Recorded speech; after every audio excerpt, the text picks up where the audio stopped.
Okay, so here we are, our last video of our premarital series. We've had a blast recording these for you guys. So we've talked about weddings, we've talked about red flags, we've talked about the learning curve when it comes to new roles in a marriage. So today we wanted to take some time to talk about your first year of marriage. Yes. Some people say it's the hardest year of their marriage. Some people say it's a breeze. But regardless, we are usually, when we are ready to embark on this new journey, we're usually bombarded with lots of advice. Yes. Just like when you're ready to bring home a baby. Everyone wants to tell you how to take care of this new baby. Mm-hmm. Everyone wants to tell you what the key to a marriage is. Yes. We don't want to add to that today. Right.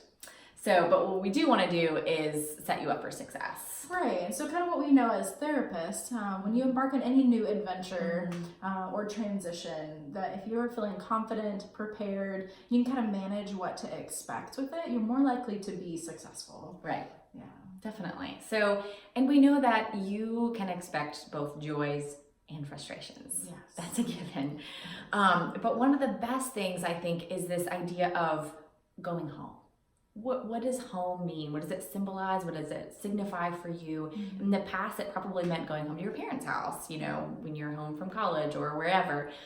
Now it means going home to your spouse, and just like Ruth said to Naomi, where you go, I will go.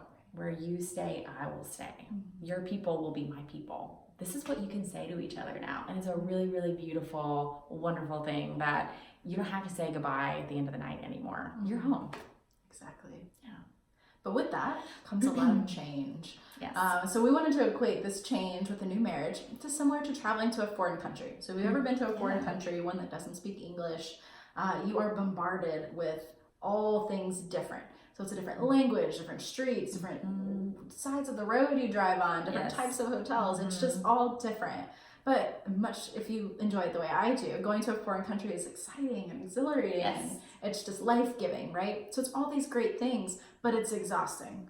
I mean, those first few days, if you go for a long time, even the first week, you're just tired because you're inputting all this information that just is challenging. It's hard to function the same way because communication is not a given. Exactly. And in a new marriage, communication is not a given. So true. Yes. You're new to this. You don't know how to feel each other out. You don't know how to communicate the right way with each other because you've never done it before. You're in all new roles.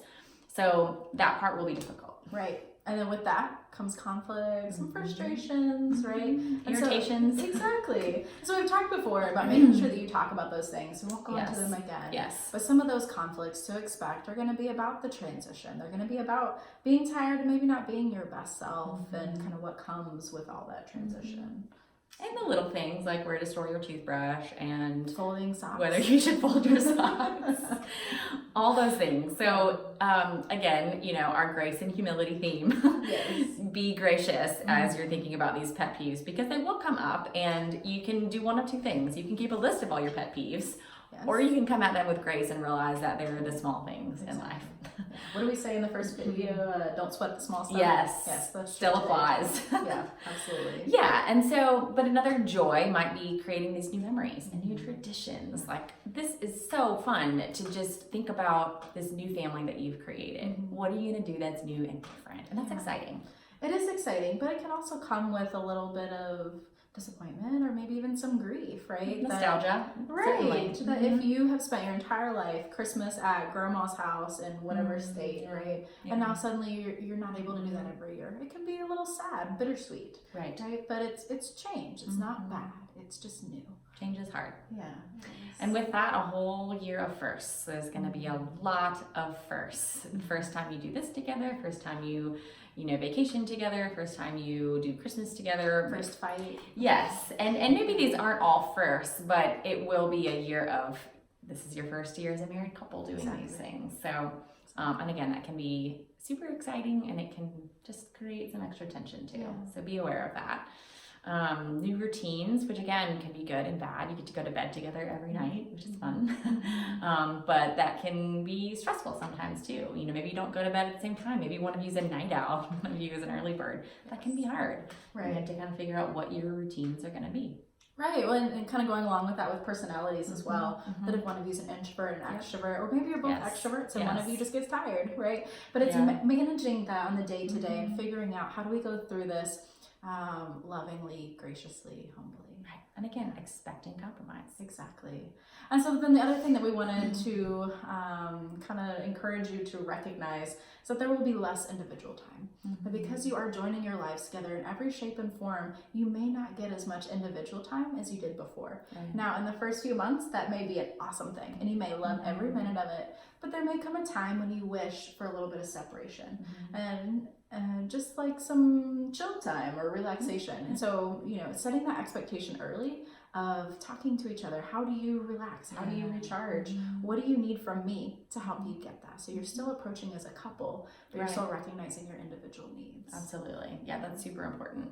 And then we just want to say, again, overarching theme is choosing joy in all of this, because it's a lot about perspective. It's really easy to kind of see all the negatives maybe in the first year, but if we're choosing to see the positives and we're choosing to not sweat the small stuff and we're choosing to see our spouse in light of following Jesus, then we're going to choose joy, and we're going to choose our spouse over other people, over ourselves, and we're going to be choosing our marriage.